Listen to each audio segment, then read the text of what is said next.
광주 MBC 라디오 칼럼. 라디오 칼럼은 여러 전문가들의 의견을 통해 한국 사회의 방향과 광주 전남의 미래 비전을 찾는 시간입니다. 오늘은 투키디데스 함정에 빠진 일본이라는 주제로 국립중앙박물관 박중환 학예관과 함께합니다. 미국과 중국 간의 무역전쟁을 두고 두 나라가 투키디데스 함정에 빠진 것이라고 보는 분석이 있었습니다.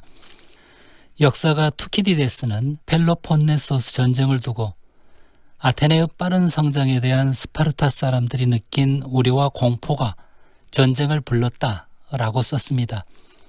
이 때문에 기존 강대국이 뒤늦게 성장하는 후발주자를 파괴하고자 하는 유혹을 가리켜 투키디데스 함정이라고 부릅니다.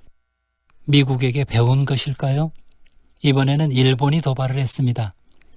강제징용 피해자 배상 판결 때문이라고 했지만 일본의 도발에도 투키디데스 함정의 그림자가 어른거립니다.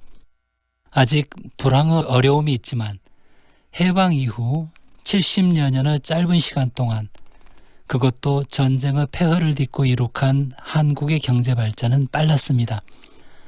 한국은 지난해 소득 3만 불 고지를 넘었고 경제대국 클럽인 3050 클럽에 7번째로 입성했습니다. 수출 총액이 일본의 턱 밑에 이르렀으며 60년대에 일본의 10분의 1도 되지 않았던 한국의 국내 총생산은 이제 인구 비율 정도인 3분의 1 수준까지 왔습니다. IMF는 구매력 기준 한국의 1인 소득이 앞으로 5년 안에 일본을 앞지를 것이라는 전망을 내놓았습니다. 한국의 소득 수준이 일본을 앞지르는 골든 크로스를 예언한 것입니다. 일본의 한국 견제는 벌써부터 있어 왔습니다. 2011년 한일 FTA 협상 중단, 그리고 2012년 한일 통화 스와프 중단, 2013년 후쿠시마산 수산물 수입 금지에 대한 WTO 제소 등 거듭된 일본의 압박은 한국의 추격에 초조해진 일본 보수 세력의 견제 심리 때문이라는 분석이 있었습니다.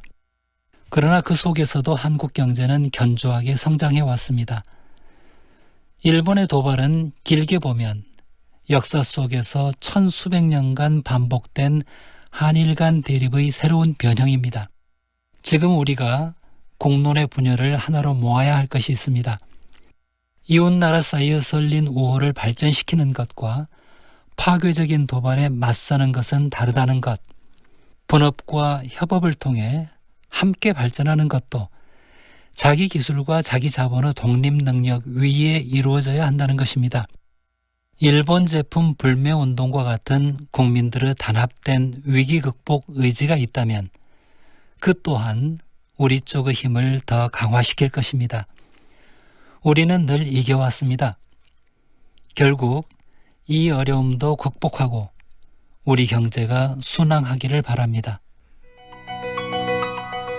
박중환 학예관은 전남 유일의 국립박물관인 국립나주박물관의 초대 관장으로 박물관 개관 업무를 총괄했고 전라도 천년 역사 편찬 사업 등 호남 지역 역사 연구 보급 사업을 추진하고 있습니다.